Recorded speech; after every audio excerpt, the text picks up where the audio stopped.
te agradeço em nome de Jesus. Vamos aplaudir o Senhor? Glória a Deus. Você pode sentar, meu irmão. Abra sua Bíblia na primeira carta universal do apóstolo Pedro, capítulo de número 3.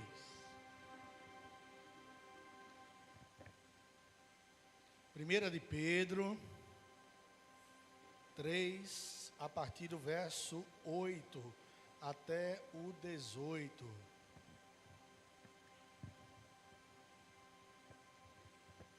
Quem serve água, pastor, tem uma bênção dobrada. Se servir suco, aí é triplicada. Amém, estou brincando, meu irmão, pelo amor de Deus, nem adianta providenciar o suco de pitanga, não se aprende, não. 1 de Pedro 3, a partir do verso 8, a igreja achou? Diga amém. Acompanha aqui comigo no telão também, que diz assim, tá bom? Concluindo, tende todos vós o mesmo modo de pensar. Demonstrai compaixão e amor fraternal, sede misericordiosos e humildes, não retribuindo mal com mal, tampouco ofensa com ofensa, ao contrário, abençoai. Porquanto foi justamente para esse propósito que fostes convocados, a fim de também receberdes bênção como herança. Portanto, quem quiser amar a vida e ver dias felizes, refreie a sua língua do mal e os seus lábios da falsidade. Afaste-se do mal e pratique o bem. Busque a paz e persevere nela. Porque os olhos do Senhor estão sobre os justos, e os seus ouvidos estão atentos às suas orações. Entretanto, a face do Senhor volta-se contra os que praticam o mal. Ora, quem vos fará mal, se sois zelosos do bem?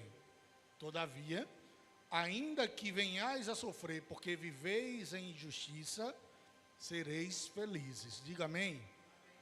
Não vos atemorizeis, portanto, por causa de ameaças, nem mesmo vos alarmeis. Antes, reverenciai a Cristo como Senhor em vosso coração, estando sempre preparados para responder a qualquer pessoa que vos questionar quanto à esperança que há em vós.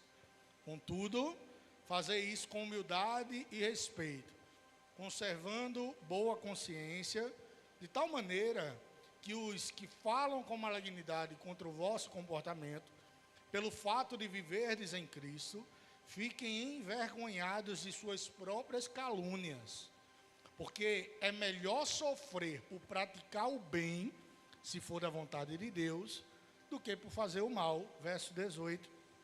Pois Cristo também foi sacrificado uma única vez por nossos pecados, o justo pelos injustos, com o propósito de conduzir-nos a Deus, morto de fato na carne, mas vivificado no Espírito. Você pode dizer amém? Quem está escrevendo isso? Pedro, apóstolo Pedro. Paulo deixa inúmeras cartas e vocês sabem que eu sou fã de Paulo. Paulo é o cara. Mas Pedro também deixa coisas escritas. Apesar de não ter a mesma eloquência de Paulo, a sabedoria de Apolo, que não deixou nada escrito, porque o cara era sábio, mas não deixou nada escrito. Mas Pedro também dá a sua contribuição espiritual, teológica, de vida no altar diante do Senhor. Esse Pedro é um dos 3 discípulos de Jesus mais próximos do Senhor. De todos os 12, 3 se destacam, sendo eles Pedro, Tiago e João. E sendo João aquele discípulo a quem Jesus amava, que reclinava a cabeça no ombro do mestre e perguntava do mestre quem é que iria lhe trair, e sendo Pedro o vocacionado a liderar a igreja em Jerusalém após a morte, ressurreição e a ascensão do Senhor até os céus. Esse Pedro, por várias vezes, é tido como alguém explosivo, intempestivo, irritado, com respostas muitas vezes ásperas, duras, e me parece um cara, por vezes, um pouco fora de si ou descontrolado. Por exemplo, bota um pad aí, irmão. Cadê o pad? Eu já não ia conseguir continuar a pregação. Agora aí. Olha. Maravilha. Bota um pad aí.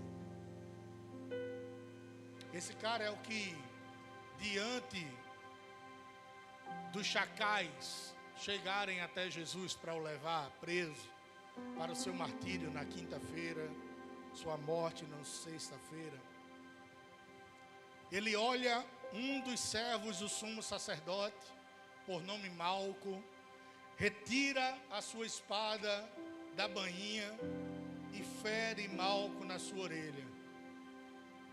Jesus pede para ele guardar aquela espada, não lançar fora, guardá-la. Coloca a orelha daquele que queria virar sacerdote um dia de volta no lugar. Não sei se você sabe, mas lá em Êxodo fala que um sacerdote, em Números, perdão, ele tinha o óleo ungido na ponta da orelha. Aquele homem não podia ser sacerdote com a orelha cortada. Mas aí Jesus coloca tudo de volta no lugar. E aqui eu já declaro sobre a sua vida que o que está fora do lugar vai voltar para o lugar. E fala a Pedro, olha, quem com a espada fere, com a espada vai ser ferido. Quem com ferro fere, com o ferro vai ser ferido. Esse mesmo Pedro também dá uma resposta espiritual diante do questionamento de Jesus. Quando Jesus envia os discípulos, eles retomam até Jesus e Jesus pergunta assim, quem é que eles estão dizendo que eu sou? E aí um responde, tu és Elias, estão dizendo. Tu és João Batista, estão falando. E vós, quem dizeis que eu sou? Pedro é o primeiro a dizer, tu és o Cristo, o Filho do Deus vivo.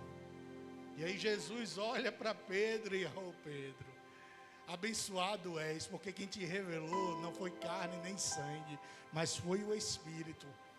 A rapidez, a agilidade de responder. É esse mesmo Pedro que está disposto a morrer por Jesus, mas na noite da traição de Jesus, nega Jesus por 3 vezes. Não, eu não conheço ele. Não, eu não pareço com ele. Não, eu não sou seguidor dele. O galo canta. Pedro relembra que Jesus havia dito que aquilo iria acontecer. E diferentemente de Judas Iscariotes, que teve remorso por trair Jesus e lançou-se de um precipício, não se enforcou, lançou-se de um precipício. O se enforcou fica por Cine Teatro de Nova Jerusalém, ou José Pimentel, né? O Jesus que era mais velho do que Maria, o filho que era mais velho que a mãe, com todo respeito, era um ator gigantesco, mas aquele Jesus ali, Maria olhava assim, rapaz, eu acho que é o avô de Maria, mas enfim, vamos embora. Fica para essas questões hollywoodianas, cinematográficas. O Pedro não, ele nega Jesus, mas se arrepende. E ao arrepender-se, Jesus lá na frente pergunta 3 vezes a ele, Pedro, tu me amas? Apacenta minhas ovelhas. Quem estava naquele momento ali do zoe, eita glória a Deus. Pedro, tu me amas? Apacenta minhas ovelhas. Pedro, tu me amas? Apacenta minhas ovelhas. E ele lidera a igreja de Jerusalém. É um cara intempestivo. Se eu fosse comparar ele com alguém aqui na igreja, eita, os irmãos Cássio já abriu um sorriso. Cássio seria um Pedro. Irmão Alexandre seria um Pedro. Ele que puxa a espada e eu vou dar-lhe, mas pastor, eu vou dar-lhe uma espadada. Né? Pastor Leandro está mais para Paulo. Só não tem, a Paulo era pequenininho. Ele é não. Por causa da cabeça, não, gente, que é isso. Muito inteligente. Não. Intempestivo. E não há dificuldade nenhuma, é uma característica, é uma personalidade de alguém. Mas mesmo as pessoas que são mais irritadiças, mesmo as pessoas que são mais explosivas ou intempestivas, Deus é capaz de mudar para que no momento certo essa pessoa, quando confrontada, perseguida, também dê as respostas com um coração brando, com um coração calmo, com um coração alegre. E é sobre a história de transformação que Pedro viveu que eu quero trazer hoje. E o quanto Pedro nos ensina, através dessa transformação que ele viveu, de um homem mais explosivo para um homem mais brando, para um homem mais manso e humilde, o quanto ele nos ensina que Jesus é a resposta para as nossas demandas e Jesus é a nossa esperança de transformação. Quantos aqui podem dizer amém? Diga para quem está do seu lado assim: Jesus é a tua resposta, Jesus é a tua esperança e vai te transformar. Quantos creem, digam amém? Glória a Deus. Queria eu ser considerado Pedro, eu sou mole, sou, né? Mas deixa eu quietinho. Eu estou mais para João quietinho ali, no canto. Vai, Jesus, diz quem é que vai trair, olha. Né? Não, às vezes, sou mais brando. Por vezes, a gente só alcança essa capacidade de mansidão quando a gente permite que Deus trabalhe os nossos corações, a nossa mente, o nosso espírito, o nosso cerne, que é a nossa alma, para que nós vivamos um processo de maturidade no Senhor, que nos faz refrear nos nossos posicionamentos, nos nossos sentimentos e especialmente nas nossas falas, mas que não diminui em 1 centímetro a paixão que nós temos por Cristo. Veja, vocês vão ver através da fala que Pedro tem, que nós vamos dissecar aqui, que o Pedro intempestivo se transforma num Pedro um pouco mais brando, mas o fogo e a paixão que ardia no coração de Pedro não recuou 1 milímetro sequer. Deus é capaz sim de transformar a nossa personalidade, o nosso caráter, as nossas vidas completamente. Mas o que não pode mudar na nossa relação para com Deus é o nosso amor, a nossa paixão pelas almas, a nossa vida no altar, o nosso amor pelo Evangelho, propagar as almas que o Evangelho é verdadeiro e especialmente que um dia Cristo retornará. Você gostando ou não, querendo ou não, Ele voltará para buscar os explosivos ou os mais brandos, mas principalmente aqueles que amam Jesus, que são aqueles que agora darão glória a Deus.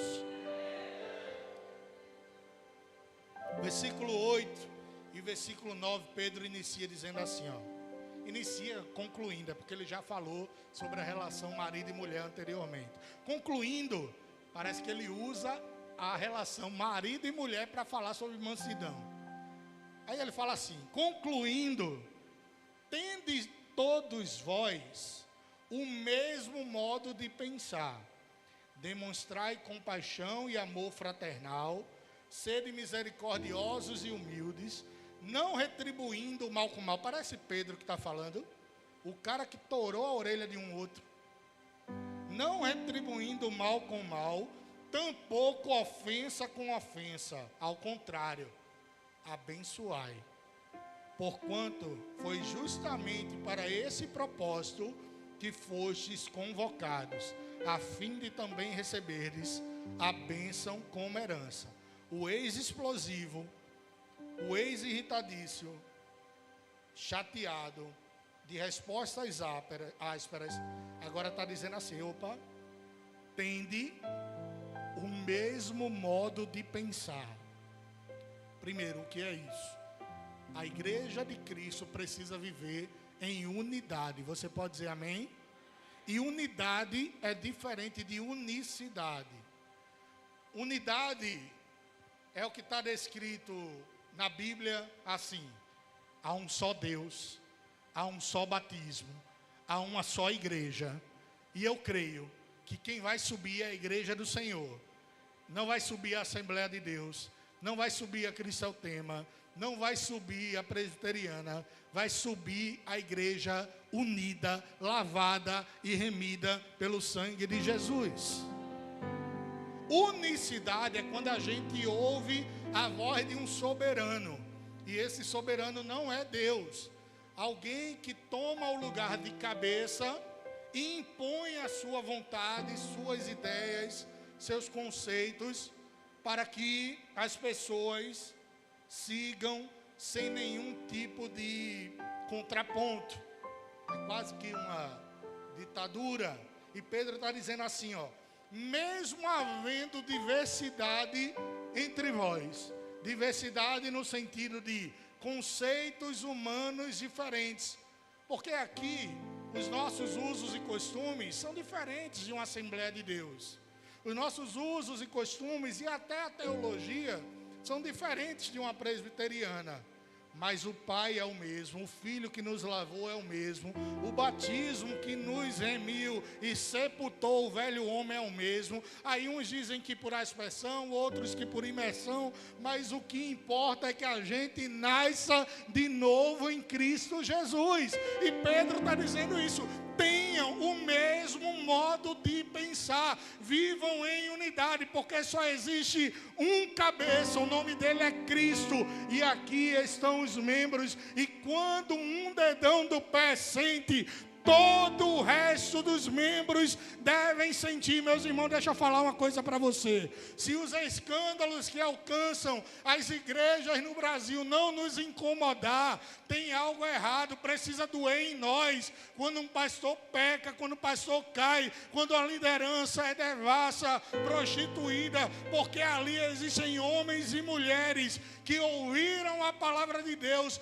foram libertos pelo poder opressor do maligno, mas pelo vacilo de um homem, Deus não vai deixar de ser Deus. Por causa de um erro de uma pessoa, o Senhor continua assentado no alto e sublime trono, e só a orla do seu vestido inunda todos os céus e chega a sua glória até a terra. Diga para quem está do seu lado: Deus continua sendo Deus, independente da posição humana.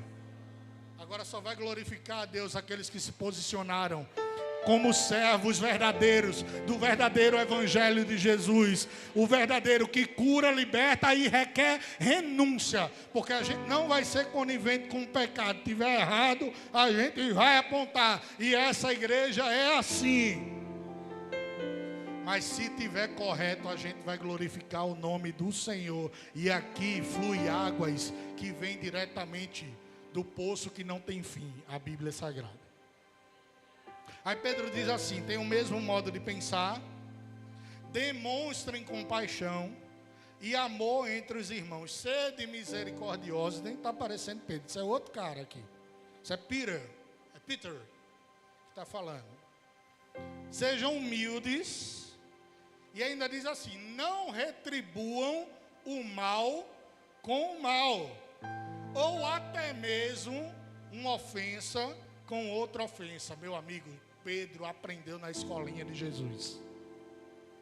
E na escolinha de Jesus, quando a gente senta do lado dele, ele diz assim, ó: te bateram, foi? Oferece outra face. Na escolinha de Jesus, Jesus diz assim, ó: exigiram que andasse com você 1 milha, ande 2. Na escolinha de Jesus, as pessoas dizem assim, Jesus diz assim para a gente: pediram a tua túnica, entrega também a capa. Sofre o que for possível, por amor do Evangelho. Porque isso é aprender na escola de Deus. E muitas vezes a gente pega essa situação para concluir que crente é besta. Não é isso?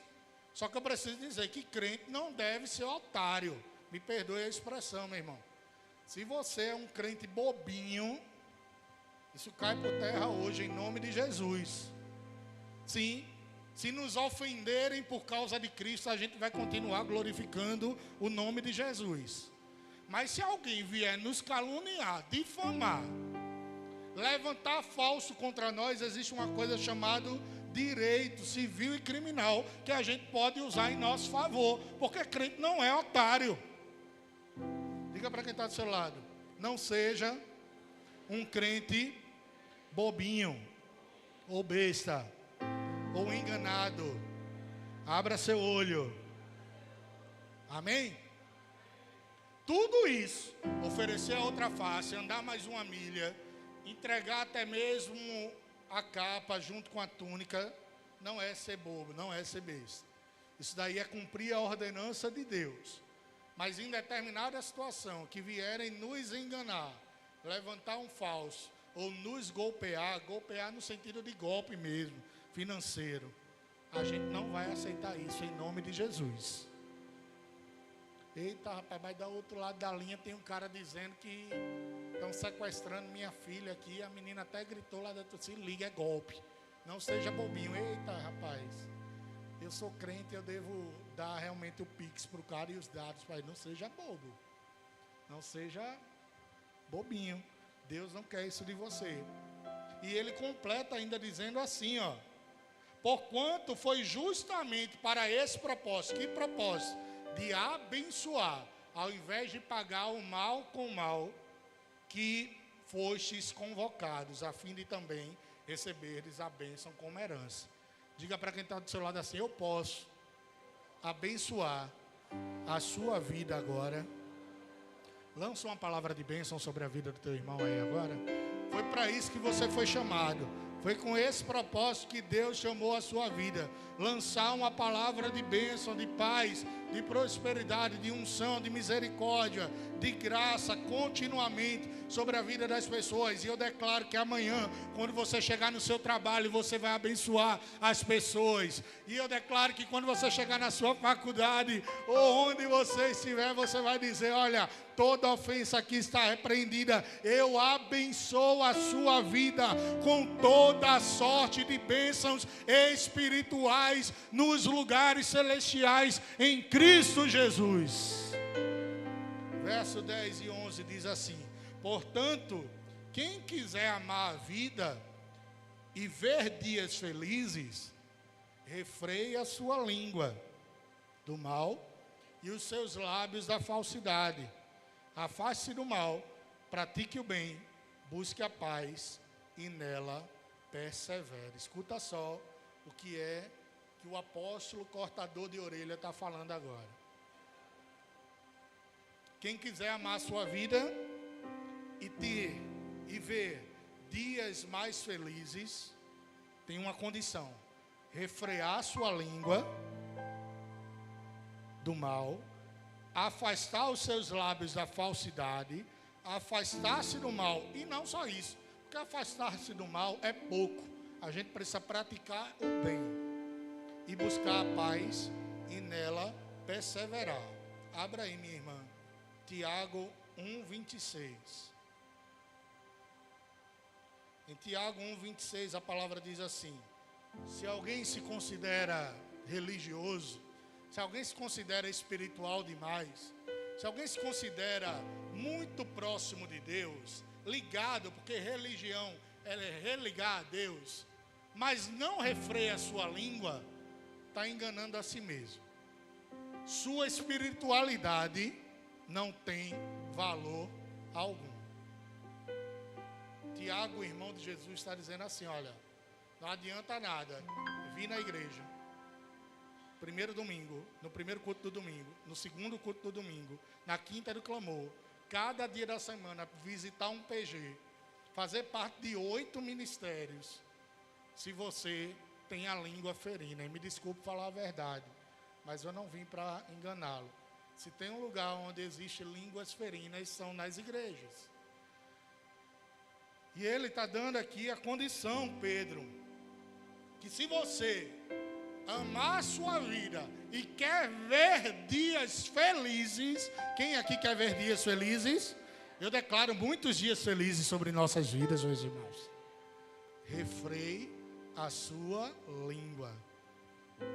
A língua é o órgão do corpo humano que tem a capacidade de abençoar e tem a capacidade de amaldiçoar, que tem a capacidade de matar. Uma palavra, meu amigo, ela tem poder.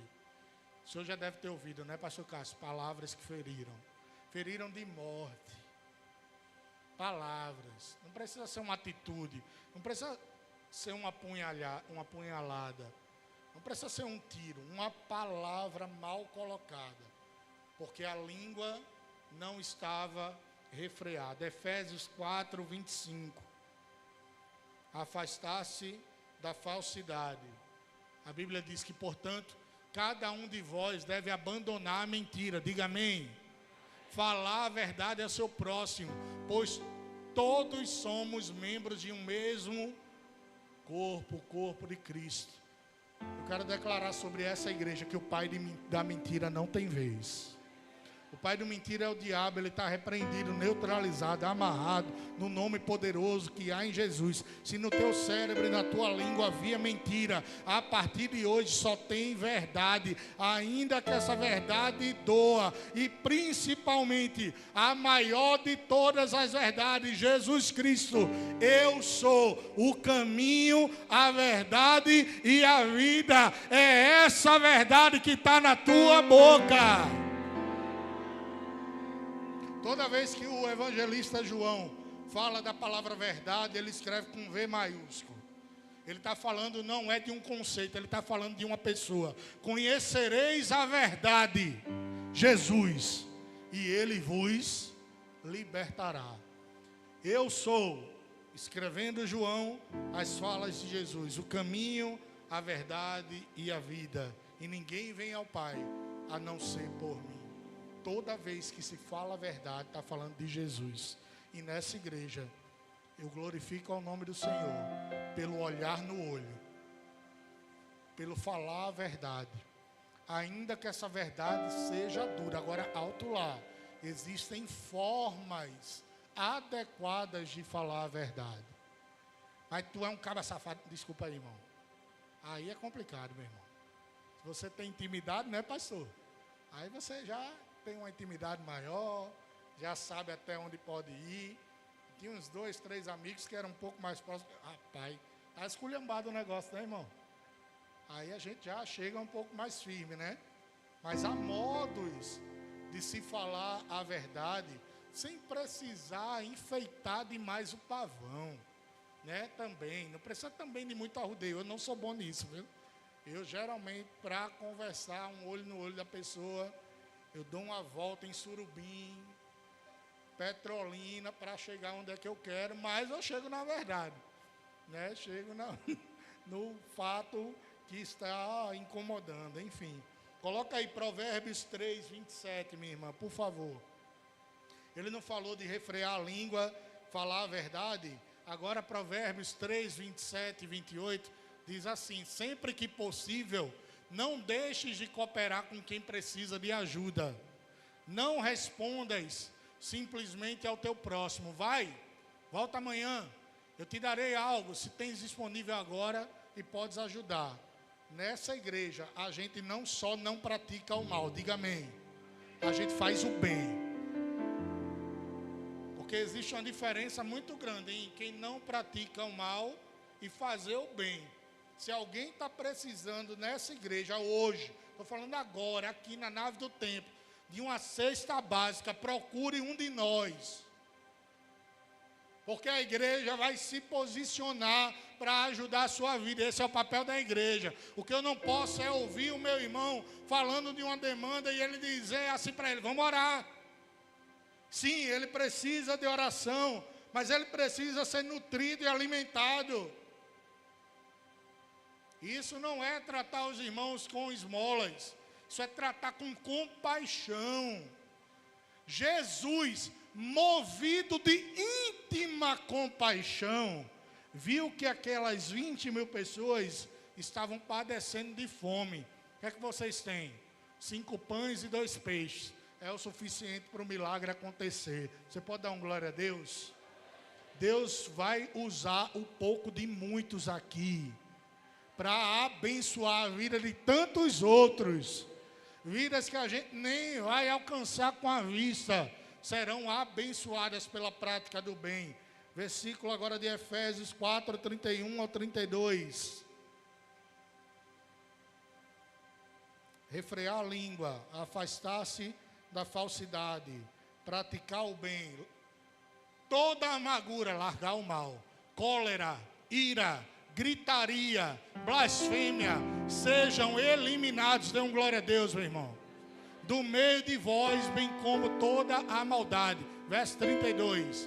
Pelo contrário, sede bondosos, compassivos, uns para com os outros, perdoando uns aos outros, da mesma maneira como Deus vos perdoou em Cristo. Como é que você quer ser perdoado se você não perdoa? Como é que você quer ser tratado bem se você não lança uma semente do bem? Não adianta apenas, mais uma vez, não praticar o mal. É preciso praticar a bondade, a benignidade e fazer isso que está escrito em Hebreus 12:14. Hebreus 12:14 é Pedro falando. É estranho, mas é Pedro. Continua sendo o mesmo Pedro que negou Jesus, o mesmo Pedro que torou a orelha, é o mesmo Pedro. Esforçai-vos para viver em paz com todos. E as pessoas, aqui não é Pedro não, Hebreus a gente não sabe não, viu? Mas Pedro é quem falou aqui sobre viver em paz. Em paz com todas as pessoas. Rapaz, paz com todas as pessoas. Me responda com sinceridade, é fácil ou é difícil? Para mim é impossível. Principalmente, eita, vou falar não. Ia falar, ia ofender alguém, ia ser difícil. Volta lá, naquele versículo, irmão, Hebreus 12:14. Esforçai-vos. Por que é difícil? Porque precisa de esforço. Esforçai-vos para viver em paz com todas, algumas pessoas não, todas as pessoas, em santificação, sem a qual ninguém verá a Deus. Meu irmão, olha que chave aí. Se você não viver em paz com todas as pessoas, em uma vida de santificação, você não vai ver Deus. Meu irmão, é bronca, velho. É complicado. É por isso que o escritor está dizendo, esforçai-vos. Diga para quem está do seu lado, eu vejo em você o esforço para manter a paz nessa igreja, na tua família, no teu ministério, na tua vida conjugal, vai glorificando o nome do Senhor, na relação com os teus filhos, no teu trabalho, na tua faculdade, no Pelópidas Silveira, quando o cara passar na tua frente, e você vai se esforçar para manter a paz com ele, em nome de Jesus, porque você vai para o céu. Quer conhecer um crente? Duas coisas, dê uma bola para ele, que é porrada, meu irmão. Eu já participei de um negócio chamado Copa Cristã. Nunca mais eu faço isso na minha vida. Cadê Fábio? Tá aí, paulista? Tá aí não, né? Ele participou. Eu já briguei com o Fábio. Meu irmão. Porque aquele cara fazia gol direto. O cara era do Sport, era do Porto. Jogava demais. Briguei demais, meu irmão. Estou revelando agora. Tive problema com ele. E quer conhecer também, vá no Pelópidas Silveira. Entre no Pelópidas, veja um abençoado furar a fila na sua frente, sentar no lugar de um idoso, e você ouvindo assim de Jesus, pratique a paz com todos. E a santificação, senão você não vai ver Jesus. É perfeição isso? Não, é esforço. E eu declaro cada vez mais esforço para você. E quanto mais você tiver em guerra para alcançar a paz, Deus vai requerer de você ainda mais esforço. Versículo 12, lá de 1 de Pedro 3. No versículo de número 12 de 1 de Pedro, diz assim: porque os olhos do Senhor, tudo isso aí, refrear a língua, praticar o bem, não fazer o mal, largar a falsidade, tudo isso é porque os olhos do Senhor estão sobre os justos e os seus ouvidos estão atentos às suas orações. Entretanto, a face do Senhor volta-se contra quem pratica o mal. Escuta só, há uma recompensa para quem refreia a língua, para quem pratica o bem, para quem semeia a paz. Os olhos do Senhor estão continuamente sobre cada um de nós. E ainda mais, os seus ouvidos estão inclinados a ouvir cada um dos nossos clamores. Não é assim com quem pratica o mal. Olha o que acontece com quem pratica o mal. A face do Senhor volta-se contra quem pratica o mal. Escuta só. Tu está vivendo a tua vida. Já está difícil viver sendo do time de Deus. Imagine praticando a perversidade e Deus fazendo assim. Rapaz, bicho, não é possível. Praticou o mal. Mas não é um vacilo. Mas não é um pecado. É uma vida constante de práticas compulsivas, compulsórias do mal. Continuidade, um mal que está exacerbado no coração, impregnado na alma. Deus olha assim, meu irmão, vou virar, cara. Se está difícil caminhar com Jesus do nosso lado, imagine Jesus dizendo assim, o Senhor vai voltar a face contra você. Diga misericórdia. Irmão, a gente para de praticar o mal depois de uma palavra dessa, amém? Amém. Ou pelo menos vai buscar praticar cada vez menos mal, porque o apóstolo Paulo fala que o bem que eu quero fazer eu não consigo, mas o mal que eu nem quero que passe na minha tenda eu já fiz. Por quê? Porque a gente é misiguento, é mau, pecador, a carne é podre, tanto é que ela nem vai subir para o céu. Esse que vos fala é dos pecadores, o principal. Pense não, que eu sou bonzinho, não. Não sou, Jesus conhece a peça. Mas ainda assim, conhecendo a peça, ele decidiu restaurar a peça, decidiu construir um vaso novo, construir uma história nova e dizer, olha, quando eu olho para a terra, eu não enxergo mais você, mas eu enxergo o sangue do meu filho que te lavou. Versículo 13 e 14. Ora, e quem vos fará mal se sois zelosos de bem? O apóstolo Pedro fala isso e dá a entender que ninguém vai fazer mal a gente, já que a gente está zeloso em fazer o bem, né? Aí ele mesmo responde, não pense isso não, que ninguém vai lhe fazer o mal não. Todavia, ainda que venhais a sofrer porque viveis em justiça, sereis felizes. Eu vou repetir para a igreja, para você glorificar o nome do Senhor. Olha, você faz o bem, mas não pense que você não vai sofrer porque pratica a justiça.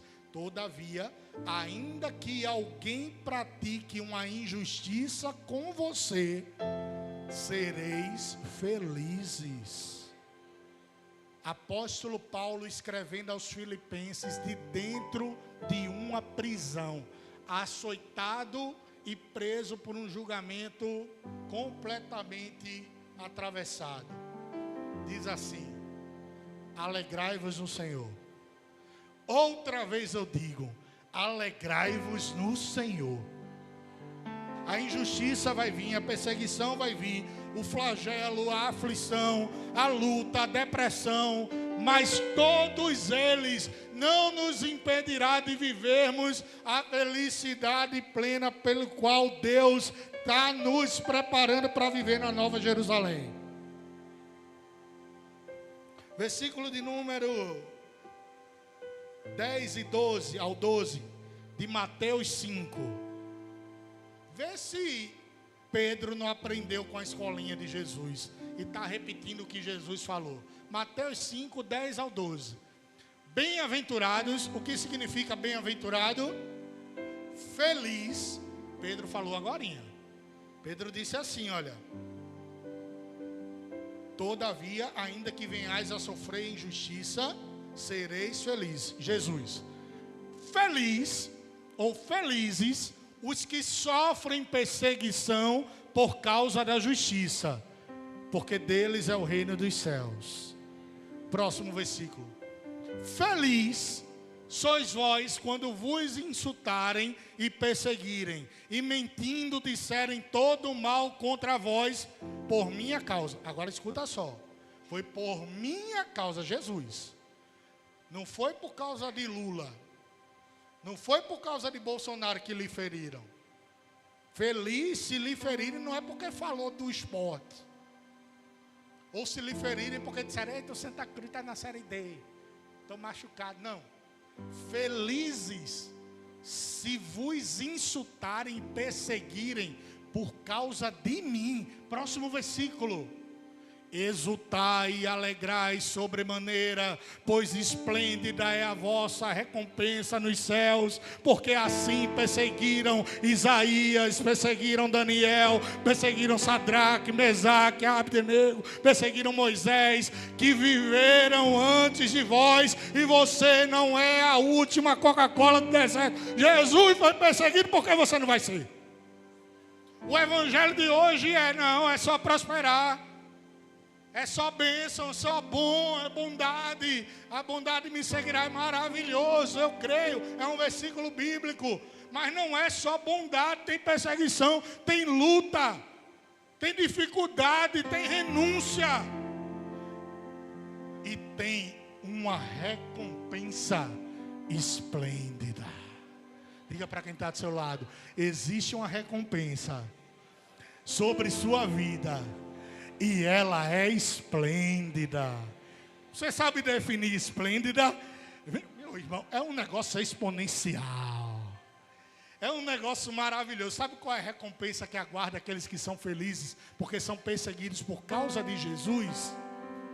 Uma coroa da vida, onde traça não pode corroer, ladrão não pode roubar. A gente assentando junto no trono com o nosso Deus. Ele abrindo as portas de Jerusalém, dizendo assim: vinde bendito de meu Pai, para a casa que eu vos tenho preparado desde a fundação do mundo. Mas os infelizes vão ouvir o quê? Apartai-vos de mim, não vos conheço. Corte rápido, Tramontina. Versículo de número 15 de 1 de Pedro. Eu estou já caminhando porque é até o 18. A Bíblia diz que versículo de número 14, ele diz assim, ó: todavia, ainda que venhais a sofrer porque viver de justiça, sereis felizes. Não vos atemorizei. Tu está com medo, da injustiça? Não tenha medo. Portanto, por causa de ameaças, nem vos alarmeis. Meu irmão, o negócio nem aconteceu e o camarada já está, meu Deus, e agora o bicho pegou.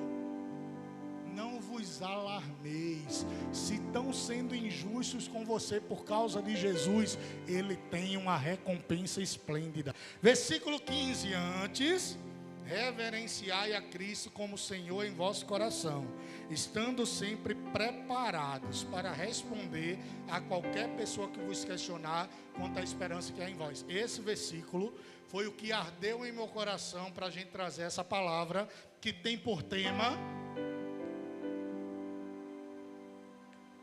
Jesus é a resposta, Jesus é a nossa esperança. Escuta só o que Pedro está dizendo. Antes de temer, antes de se atemorizar por causa da injustiça, da perseguição, reverenciai a Cristo. Glorifiquem o nome do Senhor em vosso coração e estejam preparados para responder a qualquer pessoa que vos questionar quanto à esperança que há em vós. Pedro está dizendo assim, vai se levantar a gente, não apenas para afrontar você, mas para afrontar o Cristo que vive em você. Esteja preparado para responder sobre quem é a tua esperança. E sabe quem é a nossa esperança?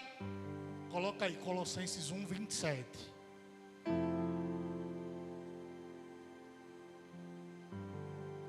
Cristo em nós, a esperança da glória. Cristo em Aquiles, a esperança da glória. Cristo em Pedro, Pastor Cássio, a esperança da glória. Cristo em Suene, a esperança da glória. Cristo na Cristotema, a esperança da glória. O mundo precisa de uma resposta. Cristo em você, a esperança da glória. Quando alguém nos perguntar que rádio você... Não. Quando alguém lhe perguntar ou lhe ofender sobre que Cristo é esse que você segue, você vai dizer assim para ele, Romanos 7, 24 e 25. Você vai dizer assim, ó: miserável homem que sou, não sou nada. Quem me libertará desse corpo de morte? Aí a pessoa perguntou sobre Cristo. Primeiro você vai desaparecer. Eu sou miserável, eu não sou nada.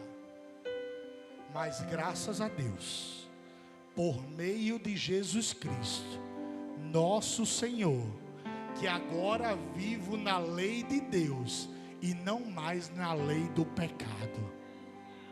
Quando alguém lhe perguntar que esperança é essa que você vive, você vai dizer para ela o Salmo 33, versículo 20 ao 22 assim: todo o nosso ser espera no Senhor. Ele é o nosso amparo e a nossa proteção. No Senhor se alegrará o nosso coração, já que em seu santo nome colocamos toda a nossa fé. Derrama sobre nós a tua bondade, ó Senhor, em proporção às esperanças que em ti depositamos. Toda a nossa esperança está em Jesus. Versículos 16, 17 e depois o 18 para encerrar. No versículo 16 e 17, o apóstolo diz assim: contudo, fazei isso o quê? Tenha a resposta, que Jesus é a resposta e Jesus é a esperança. Contudo, faça isso com humildade. Não faça com altivez. Não faça com soberba. Não faça se achando. Tenha humildade e respeito, conservando a boa consciência, de tal maneira que os que falam com a malignidade contra o vosso bom comportamento, pelo fato de viverdes em Cristo, fiquem envergonhados de suas próprias calúnias. Por quê? Porque é melhor sofrer por praticar o bem, se for da vontade de Deus, do que por fazer o mal. Ele está dizendo assim, olha, você tem a resposta para qualquer calúnia, difamação que venha do diabo ou do inferno. Você pode dizer amém?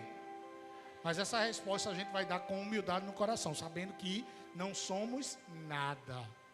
Quem é Cristo em nós, a esperança da glória. E ele ainda vai dizer assim: porque é melhor sofrer por praticar o bem, se for da vontade de Deus, do que por praticar o mal.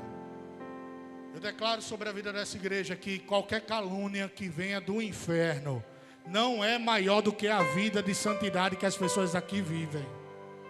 Eu declaro que se o diabo se levantar sobre cada um de nós, aqui tem um povo que não apenas não pratica o mal, como faz o bem diante do Senhor, e com humildade de espírito reconhece que não somos nada, Cristo é quem é em nós. Mas eu preciso fazer uma pergunta para você. Esse dia vai chegar, viu? Eu não sei quando, mas vai chegar. Quando começar, não se, quando começar a perseguição aos crentes no Brasil? Quando? Não se, quando? E os cristãos forem julgados injustamente por sua prática de fé, vão encontrar elementos que te acusem de ser cristão? Ou você vai ser declarado inocente porque não é um cristão? Você consegue pensar sobre isso? Começou uma perseguição no Brasil. Se você professa fé em Cristo, se você crê que Deus Pai é todo-poderoso, que Ele criou os céus e a terra, se você crê no credo dos apóstolos, na santa palavra de Deus, você só basta viver isso. Vão encontrar alguma evidência de que de fato você serve a Cristo? Ou vão dizer assim: não, pô, daquela casa ali, deixa passar. Aquela ali não é crente não. Para que perseguir esse cara? Ele não incomoda a gente. Para que perseguir? Olha o que Pedro está dizendo. Porque é melhor sofrer por praticar o bem, se for da vontade de Deus, porque só vai começar uma perseguição se for da vontade de Deus, do que por fazer o mal. Se levantar uma perseguição sobre essa igreja tem homens lavados e remidos pelo sangue de Jesus. homens e mulheres de Deus, que não apenas praticam bem, não são omissos diante dos desafios que Paulista, Pernambuco e o Brasil nos apresentam.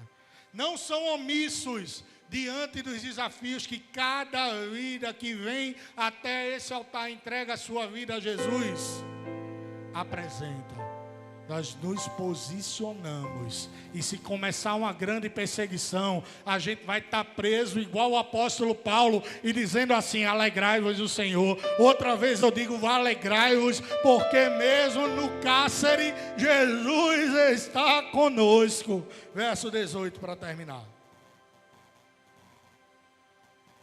No verso 18, Pedro diz assim: contudo, fazei isso, com humildade foi o verso 16. Pois Cristo também foi sacrificado uma única vez. Não bastava ele usar o exemplo na teoria, ele vai mostrar agora na prática. Ah, não quer ser perseguido não quer sofrer aflição não, é? Pois Cristo também foi sacrificado uma única vez por nossos pecados. E o apóstolo ainda diz assim: foi o justo pelos injustos, o santo pelos pecadores, o Deus vivo pela carne morta, com o propósito de conduzir-nos até Deus. Ele sofreu a injustiça, foi morto. De fato, ele foi morto na carne, diz o apóstolo Pedro, mas está vivo. Você não entendeu isso? Ele sofreu perseguição, foi injustiçado. Olha as injustiças que falaram sobre Jesus. Jesus foi acusado de blasfêmia porque ele dizia que era Deus. Mas Jesus é Deus, diga glória ao Senhor. Ele foi acusado de profanar o sábado. Mas não sabiam os judeus que ele é o Deus do domingo, do sábado, da segunda, da terça, de todos os dias do calendário. Ele foi acusado de ser filho de Beuzebu. Às vezes eu vejo os crentes, meu irmão, se escandalizando com as coisas. Eita, estão chamando Jesus disso. Meu irmão, lá na época, de tete a tete, disseram assim a ele: ele era filho de Beuzebu, tu é filho de Beuzebu. Tu faz a tua obra porque o diabo está contigo. Aí Jesus olha para essas pessoas, os fariseus, e diz assim: ó, vocês estão blasfemando contra o Espírito Santo. Porque blasfemar contra o Espírito Santo é você acusar Jesus de fazer obras pelo diabo. Não é você dizer assim: Espírito Santo, tu é feio. Isso não é, isso é meninice. Ninguém sai por aí dizendo: Espírito Santo, ei. Isso não é blasfemar contra o Espírito Santo. Blasfemar contra o Espírito Santo é dizer assim: ó, Jesus é filho do diabo. Que é o que aqueles homens estavam fazendo. Olha a acusação que colocaram sobre Jesus. Disseram assim, ó: está aí o rei de vocês, os judeus, o flagelado. Acusaram Jesus de subversão ao judaísmo e ao Império Romano. Acusaram Jesus de desobediência a César e de corromper o povo judeu. E sabe qual foi a resposta? Olha o tema ali.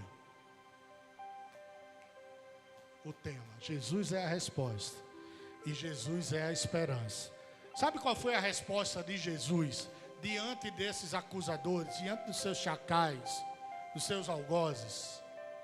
É o que está escrito em Isaías, no capítulo de número 53. E eu encerro agora lendo esse capítulo que diz assim: Coca-Cola do deserto, baixa a bola. Bruno, baixa a bola. Tu vai ser perseguido sim. Tu vai sofrer aflição sim. Baixa a bola. Baixa a bolinha. Porque o meu filho se fez homem e sofreu. Por que tu não vai sofrer? Vai sim. Mas tem de bom ânimo, porque o meu filho venceu o mundo e você vai vencer também. Olha a resposta daquele que é a nossa esperança. Fica de pé comigo, meu irmão. Eu vou ler essa resposta com você de pé. Eu queria que você glorificasse a Deus na medida que você entendesse esse texto. Só se você entendeu o trecho desse texto que diz assim: Ele foi transpassado por causa das nossas culpas e das nossas transgressões. Ele foi esmagado por causa das nossas iniquidades. O castigo que nos traz a paz estava sobre ele, e pelas suas pisaduras nós fomos curados. Em verdade, todos nós, tal como ovelhas perdidas, andamos errantes. Cada ser humano tomou o seu próprio caminho, e o Senhor fez cair sobre ele a iniquidade de todos nós. Ele foi maltratado, foi humilhado, torturado, contudo não abriu a sua boca. A resposta de Jesus foi o silêncio. Agiu como um cordeiro levado ao matadouro, e como uma ovelha que permanece muda diante de seus tosquiadores. Ele não falou uma só palavra. Por intermédio de um julgamento tirano, ele foi preso. E quem pode falar dos seus descendentes? Pois ele foi ceifado da terra dos viventes. E por causa dos erros do meu povo, ele foi golpeado.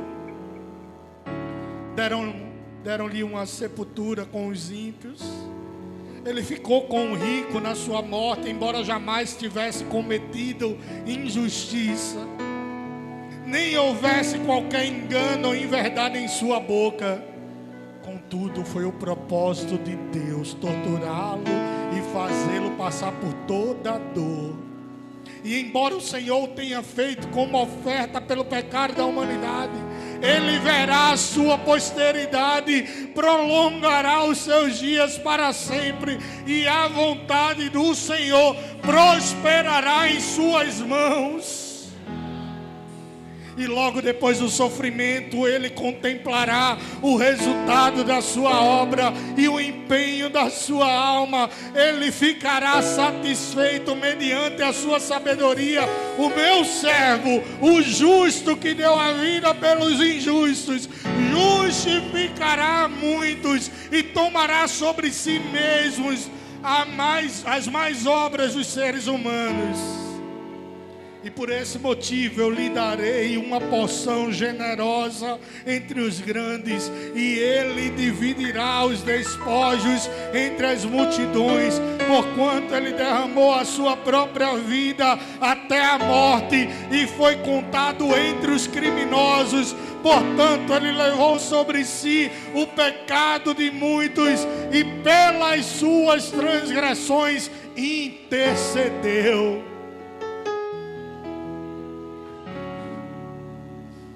Nós não somos nada, meu irmão, não somos nada.